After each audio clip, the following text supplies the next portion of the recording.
நமது நாட்டை அடுத்த 5 ஆண்டுகளுக்கு ஆட்சி செய்யப் போவது யார் என்பதை தீர்மானிக்கும் நாடாளுமன்ற தேர்தல் பற்றிய ஆழமான விவரங்களை நாட்டின் அனைத்து பகுதிகளில் இருந்தும் திரட்டி தரும் புதிய தலைமுறையின் முயற்சிதான் நாட்டின் நாடிக்கணிப்பு. வடகிழக்கு மாநிலங்கள், வட இந்திய மாநிலங்கள் உட்பட நாட்டின் பல பகுதிகளுக்கு பயணம் செய்து நமது செய்தியாளர்கள் தகவல்களை வழங்கி வருகின்றனர்.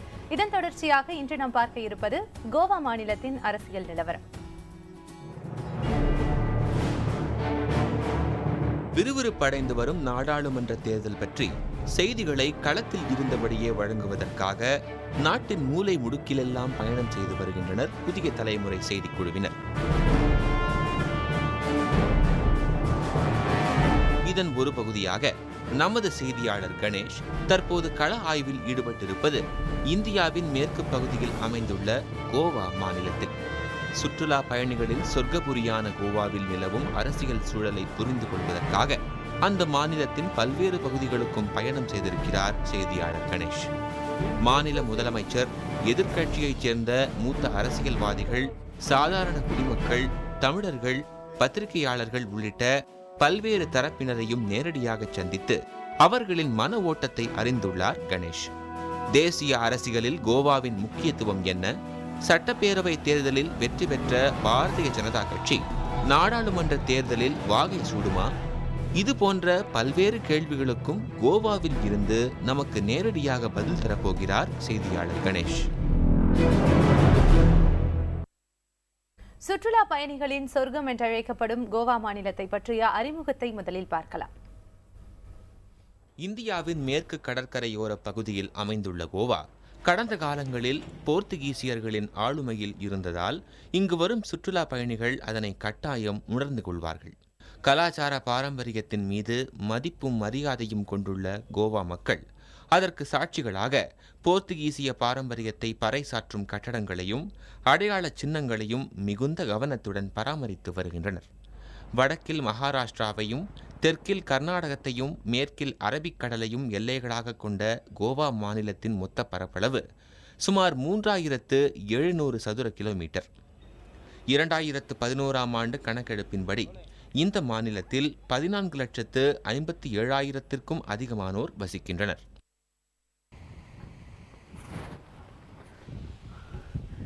என்னடா கோவா மாநிலத்தை பற்றியும் கோவாவுடைய தேர்தல் நிலவரம் பற்றியும் பரபரப்பாக சுறுசுறுப்பாக ஏதாவது சொல்லுவான்னு பார்த்தா இப்படி அக்கடான்னு பீச்சில் உட்காந்து காற்று வாங்கிட்டு இருக்கேன்னு பார்க்குறீங்களா?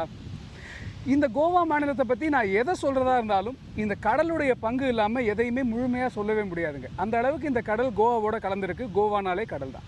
கோவாவை பொறுத்த வரைக்கும் இந்த மாநிலத்தில் விவசாய உற்பத்தி அப்படின்னு மிகப்பெரிய அளவில் எதுவுமே கிடையாது. எல்லாமே வெளி மாநிலங்கள்லேருந்து வருது. அதே போல் தொழில் உற்பத்தியும் இந்த மாநிலத்தில் ரொம்ப ரொம்ப கம்மி.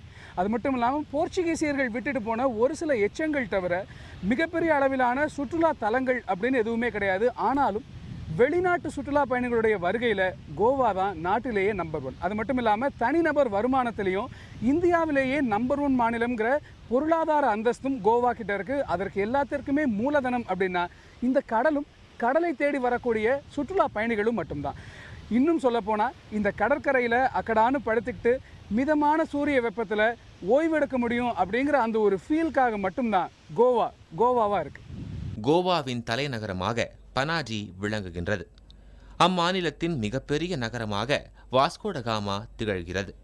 கோவாவின் கேண்டலிம் பகுதியில் மட்டும் 3 கடற்கரைகள் இருக்கின்றன.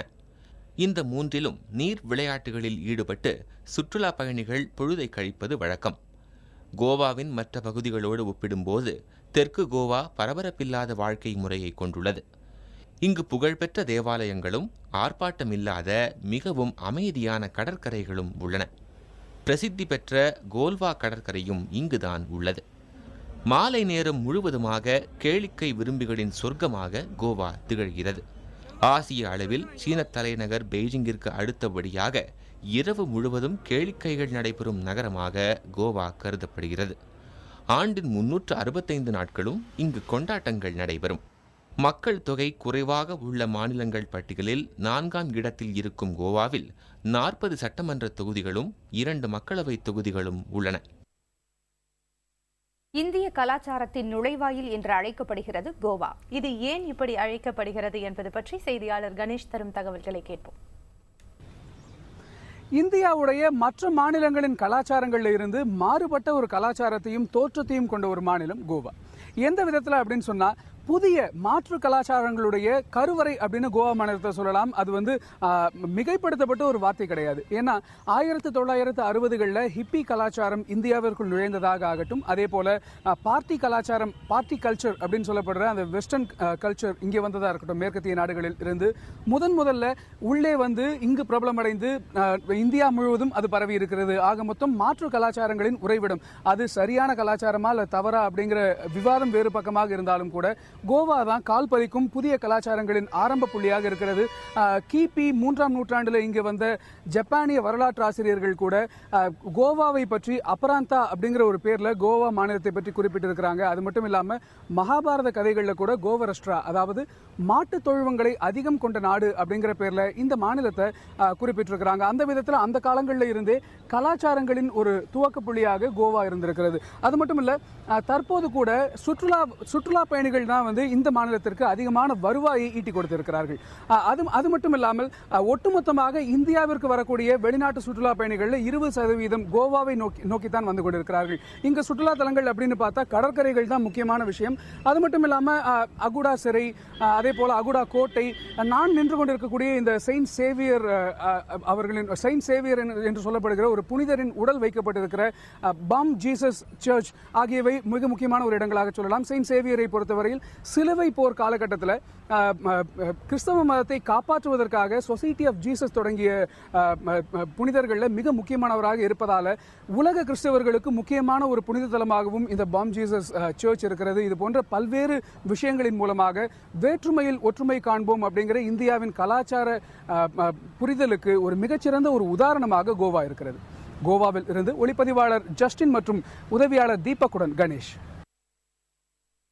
கோவாவின் அரசியல் சூழல் மற்றும் நாடாளுமன்ற தேர்தலையொட்டி அங்கு முன்வைக்கப்படும் முக்கிய பிரச்சனைகள் குறித்து அங்குள்ள பத்திரிகையாளர்கள் தெரிவிக்கும் கருத்துக்களை இனி பார்ப்போம். மக்களவை தேர்தலை பொறுத்தவரை 2 தொகுதிகளை மட்டுமே கொண்டிருக்கிறது கோவா மாநிலம். இருப்பினும் இது தேசிய அரசியலில் குறிப்பிடத்தகுந்த தாக்கத்தை ஏற்படுத்த தவறாது என பத்திரிகையாளர்கள் கூறுகின்றனர். Know that because of one vote, Bajpayee Sarkar was came down once upon a time. So compared to the bigger state like UP, MP, Maharashtra, 2 seats doesn't make that much difference. But yes, Goa have their own identity. So definitely Goan 2 seats, definitely they will make little impact on the national politics. சிறுபான்மையினரின் வாக்குகள் அதிகம் உள்ள கோவா மாநிலத்தில் மோடி மீதான எதிர்ப்புணர்வு இருப்பதாகவும் இது பாரதிய ஜனதா கட்சிக்கு பாதகமாக அமைய வாய்ப்பு இருப்பதாகவும் கூறப்படுகிறது. There is a certain image that Narendra Modi carries, and I think minority across India will have that feeling this is a man which can prove dangerous to us if he comes to power. Now that is a fear psychosis. Tomorrow he might be a man of development. Tomorrow he might be a man of his word, and he will just get away from his Hindutva ideology because he is in power and he will focus purely on development. But that's speculative. கோவாவில் சுற்றுலாத்துறையை போலவே மிக அதிக வருவாய் ஈட்டும் துறையாக இருந்த சுரங்க தொழில் தற்போது முற்றிலுமாக தடை செய்யப்பட்டுள்ளது. இந்த பிரச்சனை நாடாளுமன்ற தேர்தலில் முன்வைக்கப்பட்டுள்ளதாக பத்திரிகையாளர்கள் கூறுகின்றனர். This election is totally dependent on the main big issue is mining. For a couple of years, mining is totally banned in Goa. Though the reasons are different, the ban was imposed because of the petition was filed in a Supreme Court, and then Chief Minister was involved in all this. That is what inquiries also is going on. So I don't want to comment on more on that. வருவாய் ஈட்டும் சுரங்க தொழில் தடை செய்யப்பட்டிருப்பதால் கோவாவுக்கு சிறப்பு அந்தஸ்து வழங்க வேண்டும் என்ற கோரிக்கை வலுத்து வருகிறது. மக்களவை தேர்தலிலும் இது பெரும் தாக்கத்தை ஏற்படுத்தும் என்று கூறப்படுகிறது. கோவா மாநிலத்தில் உள்ள 2 மக்களவை தொகுதிகளையும் கைப்பற்றுவதற்கு பாரதிய ஜனதா கட்சி வகுத்திருக்கும் வியூகங்கள் என்னென்ன? நமது செய்தியாளர் கணேஷிடம் கோவா முதல்வர் மனோகர் பாரிக்கர் வெளிப்படையாக பகிர்ந்து கொண்ட தகவல்களை சிறிய இடைவேளைக்கு பிறகு பார்க்கலாம்.